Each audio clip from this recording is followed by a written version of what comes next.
À 37 ans, Maude Christen est l'une des plus célèbres voyantes françaises. Elle a traversé l'Atlantique pour servir de cobaye. Son hôte, Norman Donn, qui fut professeur de neurologie à l'Université de Chicago avant d'ouvrir son propre centre de recherche. Considéré comme l'un des grands noms de la parapsychologie américaine, il s'est spécialisé sur l'étude des capacités psy ou paranormales.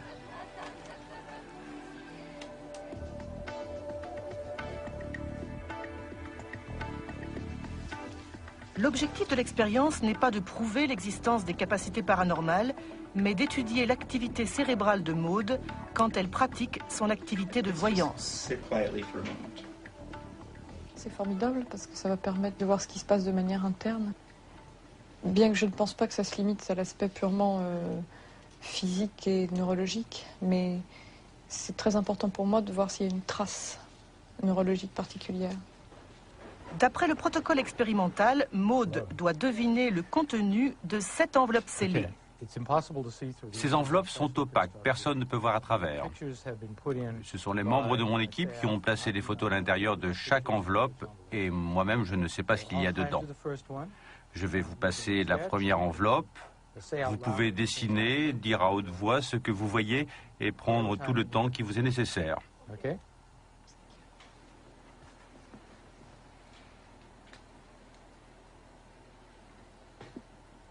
La capacité de voir mentalement des cibles cachées ou éloignées s'appelle clairvoyance.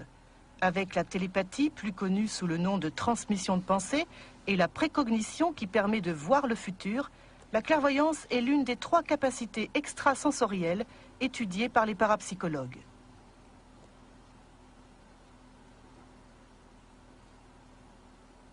J'ai mis des arbres, de la verdure, quelque chose d'un peu inquiétant qui avance, un peu comme un insecte. Ou une machine avec des trucs sur les côtés qui ressembleraient à des pattes. Une machine ou un animal, mais pas d'un... C'est pas une intelligence supérieure, quoi. C'est une intelligence un peu binaire. On va voir si c'est ça. Comment on dit avoir le trac? She's very afraid.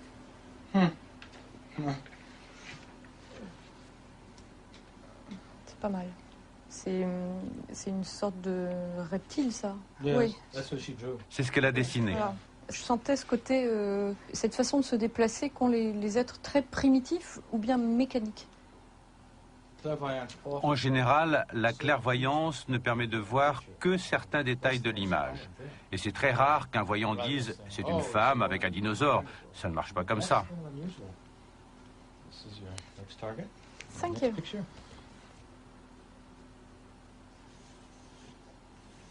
J'ai un rond, à la fois quelque chose d'affaissé ou d'écrasé, la sensation de champignon ou de la bouillotte au toucher, quand c'est mou, qu'on s'enfonce un peu. Du rond mou.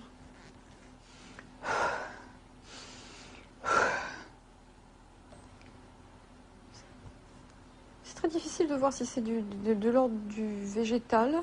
Cette idée de quelque chose de gros avec des trous dedans, dans lequel on peut rentrer.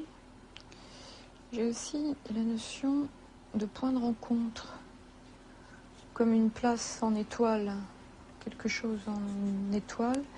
Ok. Oh, c'est bien. Tu vois, c'est mon étoile là. Très bien. Elle a vu beaucoup d'éléments. Ce ne sont pas des informations sensorielles. En d'autres termes, elle ne voit pas avec ses yeux physiques. J'ai pas la sensation visuelle qui, par définition, s'arrête à la surface. Je rentre dedans. C'est que je deviens ma cible. Nous allons regarder quelles étaient les ondes cérébrales de Maude au moment où elle a commencé à voir la cible. Ici, nous avons des ondes alpha qui correspondent à 10 Hz, soit 10 cycles à la seconde. Elles sont caractéristiques d'un état de profonde relaxation. Là, nous voyons l'hémisphère cérebral gauche et l'hémisphère droit. Par moments, ils sont alignés, c'est-à-dire que leur activité est synchrone. Ce n'est pas habituel. En général, les 2 hémisphères ne fonctionnent pas en phase. La synchronisation des 2 hémisphères cérébraux est une caractéristique de ce que les neurologues appellent un état modifié de conscience. Depuis 30 ans, Le professeur Donne travaille sur ces états particuliers surnommés états seconds dans le langage populaire. Nous avons constaté que la performance des capacités psy est liée aux états modifiés de conscience. Prenons l'exemple des chamans. Ils prennent des plantes hallucinogènes où ils rentrent en transe en dansant pour atteindre un état modifié de conscience. Ils sont alors capables de voir le futur, de soigner les gens ou d'avoir toutes sortes de pouvoirs paranormaux. De même, la période du rêve dans le sommeil est un état très réceptif. Certaines personnes font des rêves prémonitoires qui se réalisent dans les jours suivants. Est-ce que vous avez déjà travaillé avec des sujets psy? Yes. Et qu'est-ce que vous en avez retiré dans le passé? We learned a lot about Nous avons beaucoup appris sur le fonctionnement du psy lui-même. that, Tout ce qu'on peut dire, c'est qu'il ne fonctionne pas selon les lois ordinaires de la nature ou de la physique. C'est très différent. is very different. Retour au laboratoire. Finalement, sur cette enveloppe, Maude obtiendra 3 succès particulièrement probants.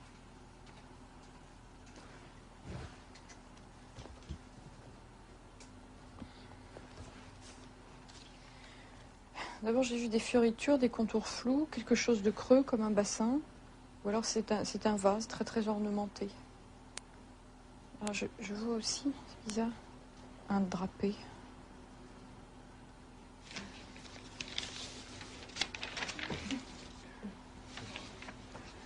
Oh, orné, ornementé. Yeah, it is. Bruce. Bruce, c'est du velours ici?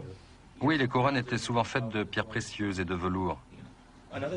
L'autre chose, c'est qu'elle a bien perçu la forme générale de l'objet. Many of the impressions she got were. Elle a capté beaucoup d'éléments de l'image. This kind of information, Tout le monde peut recevoir ce type d'information, mais le problème, c'est de savoir le rendre conscient. make it conscious. So I subject. Un sujet psy, c'est quelqu'un qui, soit parce qu'il est né comme ça, soit parce qu'il s'est entraîné, est capable d'être conscient de ce type d'informations très subtiles qui arrivent directement dans le cerveau et le système nerveux par des voies encore inconnues. Ways that we still don't understand.